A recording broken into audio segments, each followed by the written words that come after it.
Hey there, audio friends. Welcome back to the channel. MrAyrit here, and today we're going to try to answer the question, how much DAC and amp do you really need as a headphone listener, right?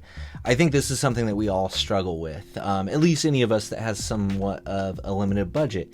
Do I buy an entry-level stack and spend $1,000 on a headphone? Do I spend, $500 on an amp, $500 on a DAC, and $500 on a headphone?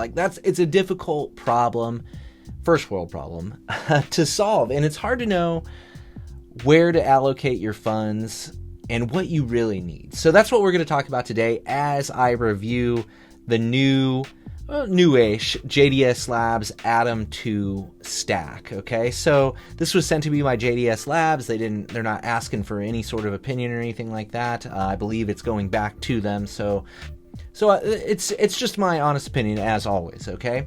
So what we're going to do here is we're going to take a tour of the units, and then we're going to get into that idea of like, how much DAC amp do you need? Is the Atom stack enough for you? So let's take a look at the DAC first.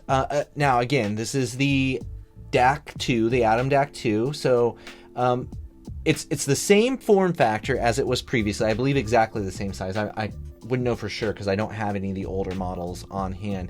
However, being the Atom 2, this actually has a metal enclosure, and it feels really, really nicely built. I always have felt the JDS Lab stuff feels pretty nicely built. Even the plastic Atom and stuff before, I thought felt reasonably nice, but I was pleasantly surprised when I opened it up and found out that it was metal. That always just feels a little bit nicer, Around the back here, you've got RCA out, you've got your power in, you've got an on-off switch on the back, you've got USB-C in, and you've got, Toslink in as well.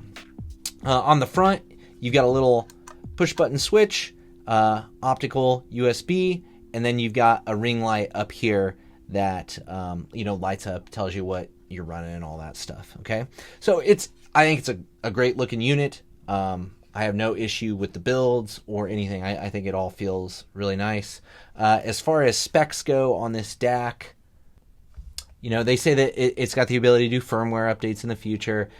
It'll do 32, 3D4 PCM, or it'll do, it has like DSD support and things like that. It does say that it can run with a PS5 or Nintendo Switch with a special UAC1 fallback cable. I'm not sure what that means, but it's always nice to be able to actually hook up something like a game console directly to a DAC, I feel like. I mean, they talk a little bit about oscillators and frequency and jitter and all that stuff. It's a little over my head, honestly.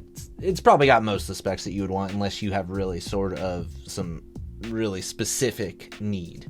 Okay, so let's look at the amp now. Now, again, this is the Atom Amp 2. Again, an updated metal enclosure.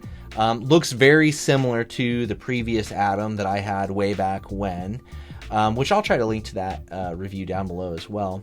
The big news on this guy, I think, is that it comes with a 4.4 input as well. Now, it's not a balanced amplifier, but it does give you the ability to use a 4.4 or a 1/4 inch with it, which I find very convenient. Of course, I review things, so I'm switching headphones all the time and have lots of different gear that I'm plugging in. So that might be more of a niche thing, but I certainly welcomed it. You got a volume knob, and that's where the power switch is as well. You can hear it kind of click on there as I twist the knob. Of course, this lights up white around the ring as well. On the front, you've got a gain switch. It does have a couple of different gain modes, and then you've got an input switch because this has a couple of different inputs on it. So if we go take a look at the back of this, I think this is where this amp is a little bit special in that you get RCA in, but you also get a 3.5 in as well, and then you get RCA out. So you can actually run two different DACs or two different sources into this, which is pretty darn nice.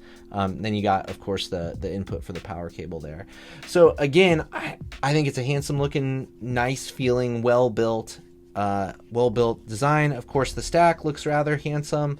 The one issue that I had with it, which is kind of what happens with lots of stacks, is if your USB cables aren't super compliant, you do get it to be off kilter, and it's hard to get it just to stack just like perfectly and neatly without some sort of extra weighting or sticky tack or something like that on it.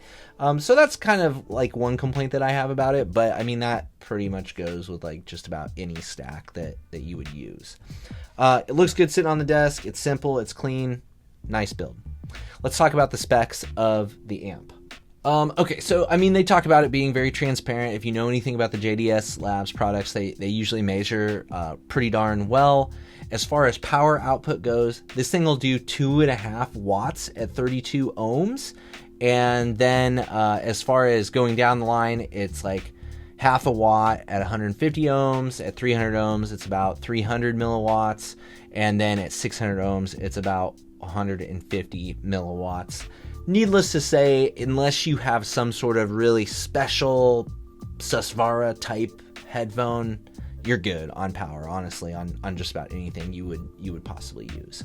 Okay, so going over the basics there, let's start talking about sound. Now, the question is, right, is how much do you need? So I'm going to talk about it in the context of like, here's a couple of dongle DACs. How do those compare to this? Here's the SK02 from Fozzy that I reviewed not too long ago, which is like kind of an all-in-one DAC amp that's about $100-ish. And then I've got the Element III that I own from JDS Labs, which is a little more expensive than this stack, but not much. And it's an all-in-one unit. So where does the Atom stack land with all of this? Well, when I reviewed the SK02, I said I thought it sounded basically the same quality as like a dongle DAC, right? So like as far as audio quality goes, like these guys were pretty similar, and this is the Moondrop Dawn Pro and the Hifi S9 Pro Plus or something like that. Okay, so pretty similar audio quality, but this is, depending on your use case, it's more convenient if you're using it at your desk and you need to control some powered speakers or things like that, right? But audio quality is very similar. Now, when I stepped up to the Atom stack after listening to the SK02, I did think that things improved, I would say fairly noticeably, in my opinion. Like, I just thought everything just seemed to tighten up a little bit. Everything just had a little more nuance to it. Everything just seemed a little more refined. Some of the things specifically that I noted here were more space, more bass. Everything feels just a bit tighter and not as forced. It seems more confident. It's just a more confident setup. It's a touch richer too. So that was my impression going from the SK02 to the Atom. Now, when I went from the Atom to the Element III and I was going back and forth on those, this is what I wrote about that. I said I felt like the Atom rolls off the highs a little bit more and has a little more bass emphasis. I felt like it was missing just a touch of clarity that the Element III has on the top end specifically. Now, when I was listening to something like the Moondrop Joker, I didn't notice a lot of difference.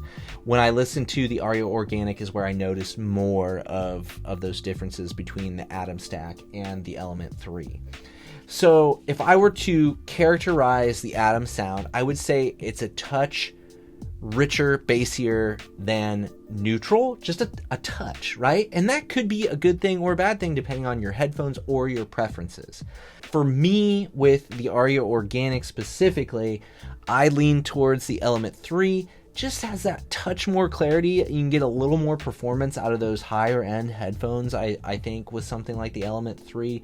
But it's by no means a big gap. Certainly not near the gap that it was going from like a dongle or the SK02 to the Atom stack. It's much less of a jump to the Element III.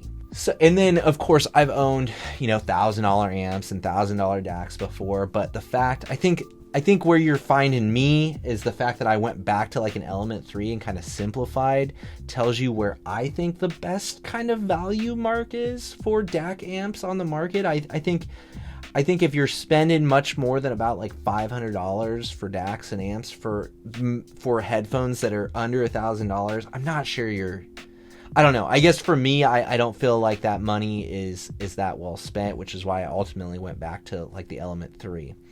Could I be perfectly happy living with an Atom stack? I think so, honestly. I think it's that good. It really, I think, after you get to something like the Atom stack, I think the law of diminishing returns is really starting to kick in.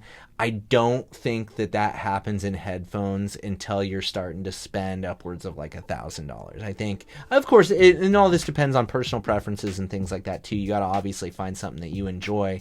But just as far as performance goes, I feel like a good stack from a quality company, you know, whether it's JDS Labs or whether it's Topping or whether it's, you know, shit, I think any of those, you're going to be doing pretty well.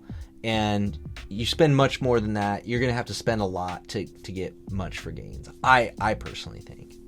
So I'm a big fan of the JDS Labs stuff. I think the Atom's a great line. I think the Elements are a great line. I love that they're like right next door in Illinois to me. So made in America stuff, you know, I love all that about this company. It's just good quality stuff at reasonable prices. And I think it's pretty hard to argue with at the price that they're giving it. The performance is pretty phenomenal for the price, I would say.